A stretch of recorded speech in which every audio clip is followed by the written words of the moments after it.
Youth wing के अध्यक्ष श्री अकमल जी हैं। अकमल जी का बहुत बहुत स्वागत है, अभिनंदन है। उन्नाव जिले के ही यूथ विंग के सचिव श्री अंशुल जी हैं, आपका बहुत बहुत स्वागत है, अभिनंदन है। आपकी जो विधानसभा मोहान विधानसभा है उसके हमारे जो अध्यक्ष हैं श्री अरुण जी आपका बहुत बहुत स्वागत है, अभिनंदन है। भैया का क्या नाम है? प्रत्यक्ष जी, आपका भी यूथ विंग की तरफ से बहुत बहुत स्वागत है, अभिनंदन है। यादव जी, आपका बहुत बहुत स्वागत है, अभिनंदन है। अब मैं ज्यादा समय ना लेते हुए आप सब लोगों के बीच में से बाकी रुकावटों को हटा करके हमारे प्रभारी श्री राजेश ऋषि जी, विधायक श्री राजेश ऋषि जी से अनुरोध करूंगा, रिक्वेस्ट करूंगा कि वो आप लोगों के साथ में जो दिल्ली में क्या काम हो रहे हैं, आम आदमी पार्टी के अरविंद केजरीवाल सरकार क्या काम कर रही है उसके बारे में आप लोगों के सामने अपने विचार रखें। श्री राजेश ऋषि जी। आप सभी को मेरा नमस्कार। इस मोहान विधानसभा क्षेत्र के अंदर हमारे जो ये हमारा गांव सिमरामऊ के आप सभी सदस्यों का, हमारे सभी सिमरामऊ के प्यारे प्यारे बच्चों का, हमारी माताओं का, बहनों का और हमारे सभी बुजुर्गों का, साथियों का बहुत बहुत स्वागत है। हम लोग अरविंद केजरीवाल सरकार के सिपाही हैं। हम लोग कोई राजनीति से नहीं है। मैं आपको बताना चाहता हूं कि आप सब वैसे जानते हैं कि देश के अंदर एक क्रांति आई थी देश को आजाद कराने के लिए, जिसने अंग्रेजों से देश को आजाद कराया। एक क्रांति आई दिल्ली में, जो भविष्य हमारे यहाँ भ्रष्टाचार जो फैला है उससे आजादी दिलाने के लिए आई। अन्ना आंदोलन के बारे में आप सब जानते हैं। इस आंदोलन में हर इंसान ने बढ़ चढ़ के भाग लिया। अरविंद केजरीवाल जिन्होंने आम आदमी पार्टी बनाई और उसकी कमान संभाली एक ईमानदार राजनीति लाने के लिए, ये अन्ना आंदोलन से निकली पार्टी है। इसने ईमानदारी का बीड़ा उठाया। पहले 49 दिन में सरकार चलाई और सरकार चलाने वालों में बड़ी लालच होती है कि इस पार्टी में घुस के सरकार चलाएं, उस पार्टी में घुस के सरकार चलाएं। होता है कि नहीं? बिकते रहते हैं। लेकिन अरविंद केजरीवाल जी की ईमानदार सरकार 49 दिन से ज्यादा नहीं चल पाई, क्योंकि उस समय बहुमत कम था। लेकिन उसके बाद 68 सीटों के साथ जीत कर आम आदमी पार्टी आई। एक ऐसा रिकॉर्ड बना जो इतिहास में कहीं देखने को नहीं मिलता और ना ही आगे कुछ होने वाला ऐसा रिकॉर्ड। उसके बाद लोग कहते हैं ये तो आ गए, वैसे ही आ गए होंगे। लेकिन 5 साल के अंदर जो बदलाव आया, उसके बदलाव को देखकर पूरा हिंदुस्तान का, पूरी दुनिया इस समय हैरान है कि एक ईमानदार राजनीति ने आकर इन 5 सालों के अंदर एकदम दिशा और दशा दोनों बदल दी दिल्ली की। दिल्ली के अंदर सबसे पहले अरविंद केजरीवाल जी का ये कहना था कि हमारे बच्चों का अगर भविष्य अच्छा होगा, हमारे बच्चे पढ़े लिखे होंगे, तो हम अपने आप इस देश को बढ़िया बना लेंगे। बात सही है कि नहीं? ये बच्चे देश का भविष्य है, देश को अपने आप बना लेंगे, क्योंकि अगर ये पढ़े लिखे होंगे। आज तक की राजनीति में नेताओं ने ये सोचा कि अगर बच्चे पढ़े लिखे होंगे, इंसान पढ़ा लिखा होगा तो हमसे हिसाब मांगेगा।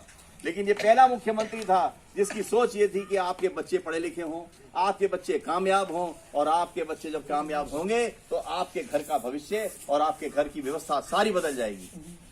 हम किसी की मदद करना चाहते हैं तो हम उसके बच्चों को पढ़ा दें, लिखा दें तो उसकी पूरी मदद हो जाती है। दिल्ली के अंदर अंतर्राष्ट्रीय स्तर के सरकारी स्कूल बने। हमारे यहाँ स्कूलों का आप देखने जाएंगे तो आपको लगेगा जैसे किसी प्राइवेट स्कूल है, उससे भी बढ़िया स्कूल बनाए हमने। वो सब गरीब बच्चों के लिए।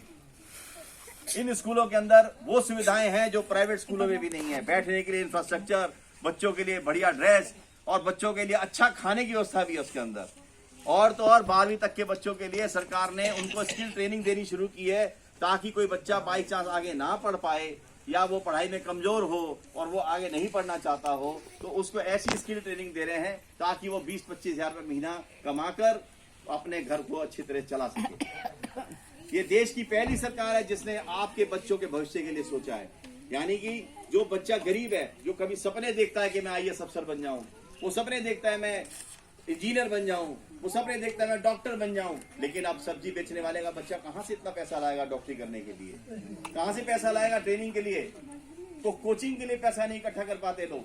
तो ऐसी स्थिति में अरविंद केजरीवाल जी ने अपने यहाँ एक योजना बनाई, जिसके अंतर्गत जो गरीब इंसान का बच्चा चाहता है कि मैं 12वीं के बाद हायर एजुकेशन में आऊं या मैं IAS अफसर बन जाऊं, ग्रेजुएशन करने के बाद मैं इंजीनियर बन जाऊं, तो उसकी जितनी भी कोचिंग का खर्चा है उसकी जो कोचिंग होती है ना, जो ट्रेनिंग करते हैं उसके बाद जाते हैं, उसकी कोचिंग में भी 2-2, 2.5, 3-3 लाख रुपए लगते हैं IAS की कोचिंग के लिए।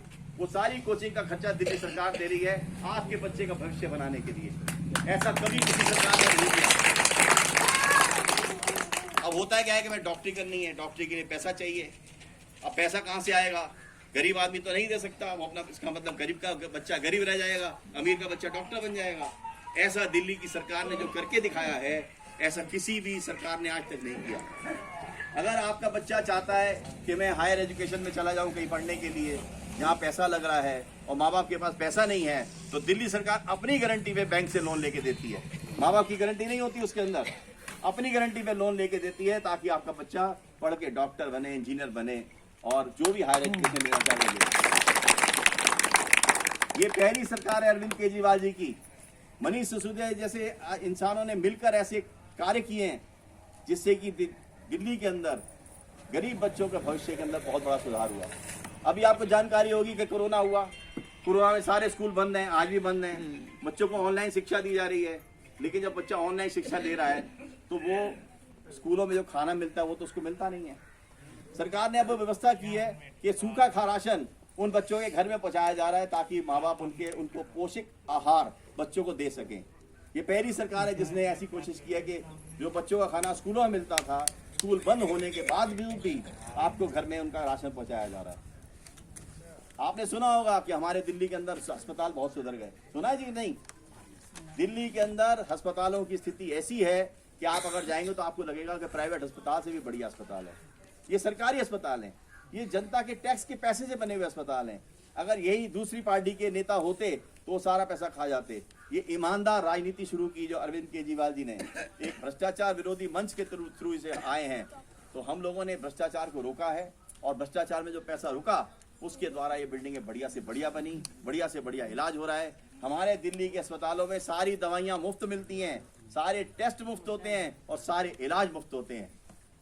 छोटी छोटी जो दिक्कतें होती हैं, जैसे गांव में हैं आप, गांव में कोई बीमार पड़ता है तो आसपास कोई छोटा अस्पताल नहीं है, हमारी सरकार ने वहां पर मोहल्ला क्लिनिक बनाए, छोटे छोटे मोहल्ला क्लिनिक बनाए, वहां डॉक्टर बैठता है, वहां पर डॉक्टर के साथ उसके स्टाफ होते हैं। आप वहां जाएंगे, आपके 200 तरह के टेस्ट तो वही हो जाएंगे, उसके साथ आपका सारा इलाज होगा वहां पर। अगर इलाज उस मोहल्ला क्लिनिक में